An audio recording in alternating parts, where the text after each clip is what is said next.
Kali ini, kita akan mengurai salah satu kisah paling dramatis dan tragis dalam mitologi, langsung dari sumbernya, kehancuran total dinasti Sri Krishna. Oke, mari kita langsung masuk ke pertanyaan intinya. Pertanyaan yang jadi jantung dari salah satu kisah paling tragis yang pernah ada. Kejatuhan Sri Krishna dan seluruh kaumnya, bangsa Yadawa. Ini kan sebuah paradoks yang bikin bingung. Gimana mungkin hal kayak gini bisa terjadi? Nah, untuk bisa memahami tragedi ini, kita harus kenal dulu siapa tokoh utamanya. Karena dia ini bukan sekedar raja atau pahlawan biasa. Dia jauh lebih dari itu. Jadi, seperti yang dijelaskan dalam sumber-sumber kita, Krishna ini adalah salah satu dewa paling populer dan dihormati di India. Dia adalah inkarnasi ke-8 dari Vishnu, tokoh sentral dalam Mahabharata, dan juga pangeran dari klan Yadawa yang sangat kuat. Statusnya itu tinggi banget, sampai-sampai dia jadi pusat dari banyak gerakan devosi. Konsep kunci di sini adalah avatar. Dan ini bukan sekedar penjelmaan biasa ya.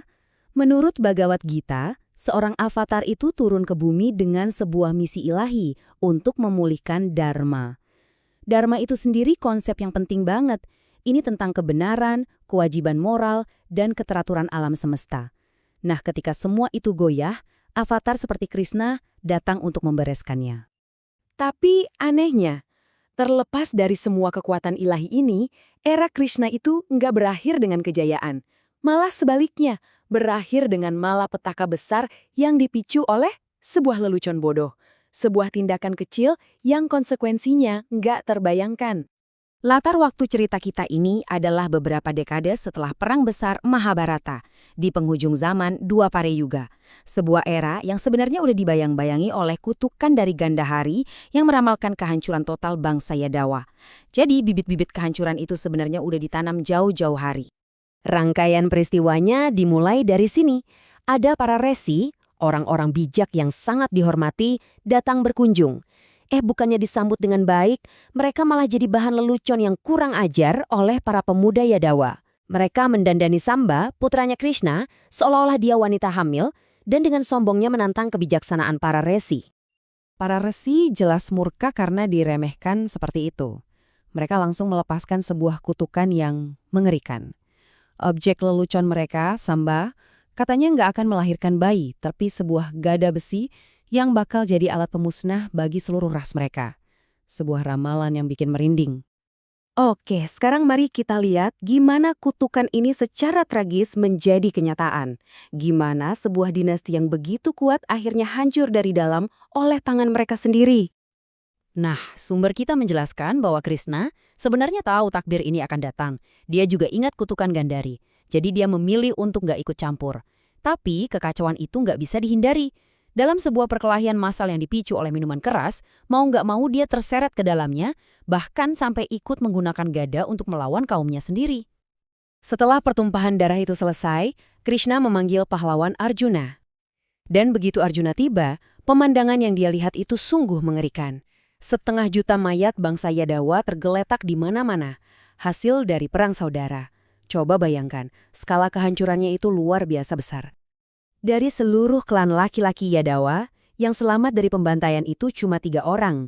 Krishna sendiri, kusirnya yang bernama Daruka, dan saudaranya Balarama. Sebuah dinasti yang perkasa, lenyap dalam 1 hari. Skala kehancuran ini jelas bikin Arjuna benar-benar bingung dan putus asa.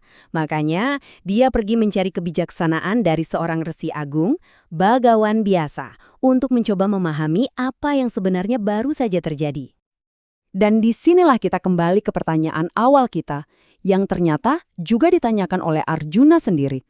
Kok bisa kehancuran ini menimpa rakyatnya seorang dewa seperti Krishna Wisnu? Gimana bisa sosok ilahi gagal mencegah tragedi semacam ini? Jawaban dari biasa ini dalam sekali. Dia bilang tragedi ini bukan sekedar kehancuran sebuah klan. Ini adalah pertanda datangnya Kali Yuga atau zaman kegelapan. Sebuah zaman di mana moralitas dan kebenaran akan merosot tajam. Ini adalah sebuah titik balik kosmik. Sang resi menasihati bahwa di zaman baru yang serba merosot ini, jalan menuju kebenaran itu bukan lagi lewat tindakan duniawi kayak perang atau memerintah kerajaan, tapi lewat penarikan diri secara spiritual dan pertapaan. Intinya, aturan mainnya sudah berubah total. Nah sekarang, mari kita coba mundur sedikit dan lihat gambaran yang lebih besar. Kita coba pahami gimana sih studi akademis tentang agama membantu kita memaknai cerita-cerita kuat seperti ini. Ini membawa kita dari sekedar menikmati ceritanya ke pertanyaan tentang tujuannya. Ini pertanyaan inti dalam studi perbandingan agama. Kenapa sih cerita seperti ini diceritakan dan diwariskan dari generasi ke generasi? Apa fungsinya? Ternyata menurut sumber akademis, narasi keagamaan seperti ini tuh lebih dari sekedar cerita pengantar tidur. Ia adalah fondasi sebuah masyarakat. Narasi ini, seperti yang bisa kita lihat, membentuk keyakinan, menetapkan aturan moral, dan bahkan membangun seluruh identitas budaya. Jadi, pada akhirnya, kejatuhan bangsa Yadawa ini bukan cuma kisah yang menyedihkan.